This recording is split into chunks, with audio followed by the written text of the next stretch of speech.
மதங்களில் செய்திருவத்தேழில் சிறந்த வெள்ளி நாளையிலே சுகுதியுடன் நித்திரையில் சுபஞான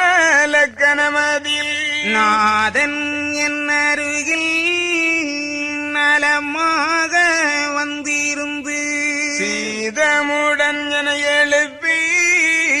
சொன்னாரு காரணத்தை காப்பில்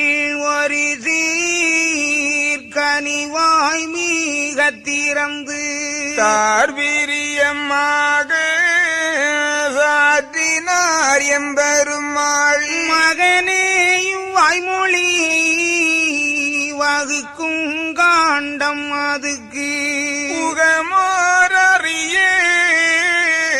உரை நீ முதல் காப்பாய் அதின் மேல் நடப்பு உன்னுள்ளே ஆகம் இருந்து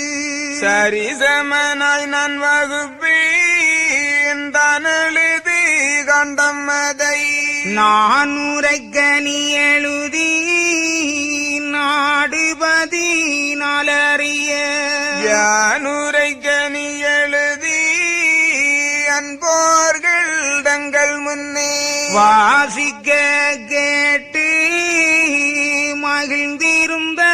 அன்போர்க்கு பூசித்து நின்ற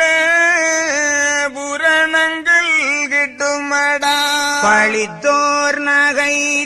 நகைத்தோர் பதில் எதிரியாய் பறைந்தோர் களித்தோர் வறுமை கண்டு கடு நரகம்பு கிடுவார் மலடியும் இக்கதையை மாவிருப்ப தொடிலகி தலங்களந்தோனை நாடி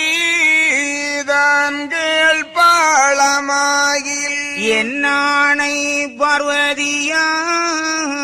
பார்வதியாளீஸ்வரியின் தன்னானை உன்னானை மதலை உடனே கிடைக்குமடா குட்டமது கொண்டோர் குணம் வைத்து கேட்பீரா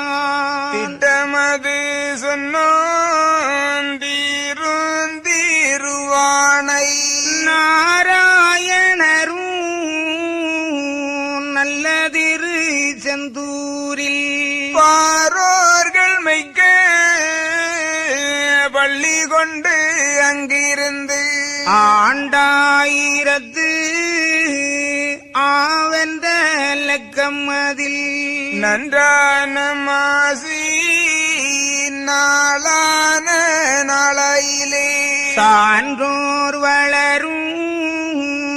தாமரையூர் நற்பதியில் முன்றான ஜோதி உறைந்திருந்த தட்சணத்தில் வந்திருந்த நல்பதியின் வளமை கேளம்மானை ஐயா வைகுண்டமாக வந்து நாட்டு மக்களுக்கு அருள்பாலித்திருந்த காலத்திலே 5 சீடர்களை தெளிந்தெடுத்தார்.